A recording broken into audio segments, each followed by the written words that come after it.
sanad walba arday fara badan ayaa ka soo baxday dugsiyada sare ee dalka kuwaas oo qaarkood dalalka dibadda ah u raadsada waxbarasho sare hay-ad fududeynaysa in ardaydu ay dalalka dibadda waxbarasho ka helaan ayaa waxaa laga hirgeliyey magaalada Muqdisho waxaana booqatay wariyahayaga Umulqayr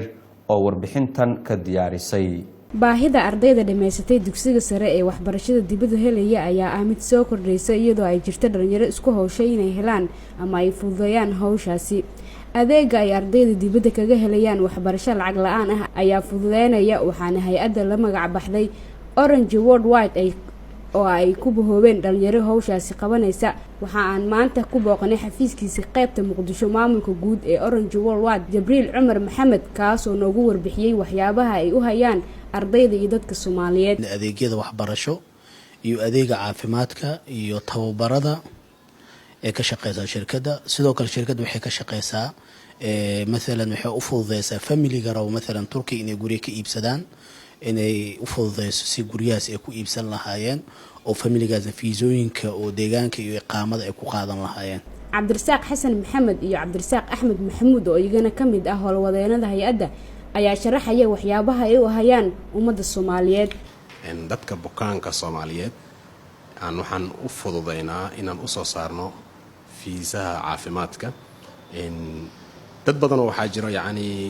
oo fiisaha caafimaadka iska maqlay kaliya qaab loo soo saaro iyo wixii aan haynin ama haday tagaan safaaradii ayna u suuragali karin waxaan u suuragelinaa anaga in aan u fududeyno howlahaasi ay dokumentiyadooda inay keensadaan anaga safaaradii anaga aan la tacaamulno shirkaddu waxay mas'uuliyad ka saartay marka sidii ay u caawin lahayd dadka iyadoo la tashanaysa bahda caafimaadka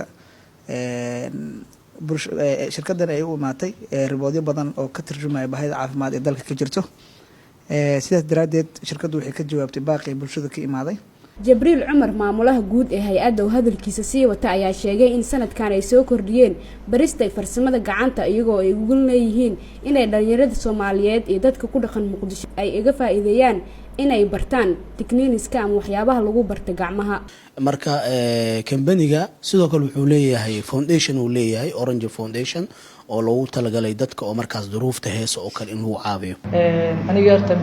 waxa gudoomiye arday Al-Misal Medina School gudoomiyaha company-ga Jibriil aan u imaaday iskuulka asigaas ku soo dhaweynay oo noo sheegay barnaamijka iyo sida ardayda u qaadayaan iyo sida xaq loogu soo dhaweynayo asigaas adiga soo baxa in adiga barnaamijka aan imaado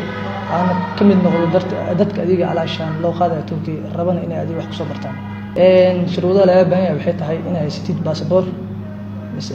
sidoo kale in ay haysatid waraaqad cadeynayso in adiga iskuul aad ka soo baxday dugsi sare kaasoo adiga ku sii sugaysid shahaadada dawladda imtixaanka dawladda sidoo kale 4 sawir oo tester ah iyo lacagta diiwaangelinta السلام عليكم مجيء وصباح اليادنا حكمت هاي أرضية كمبنية نصرت الجلسة إني واحد برشة صف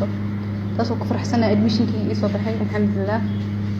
أرضية الصومالية وكل واحد ليها هاي أو الصومالية واحد كبرتان إني كمبنية نقصد جريان هذا أباهي واحد برشة إن عفرية سكولشيب كا يبغى هاف سكولشيب بحيان مركا محدي لك سجل جريان goorma arjana sayna imtixaan ka shan أنا هذا امتحان كوا مري وهاي أرضية وإحتاج سبيسة إن شاء الله within 2 weeks كده بنا إحنا لقينا. sidee warta marka in company-ga Orange uu suurta galiyay in aad aadaan wadanka ku duwan oo aad ku soo bartaan والله الحمد لله هرمر في عوادس waxaan rajaynaynaa biidnillahi alkariim in isbuuc soo socdo examkii inaan galno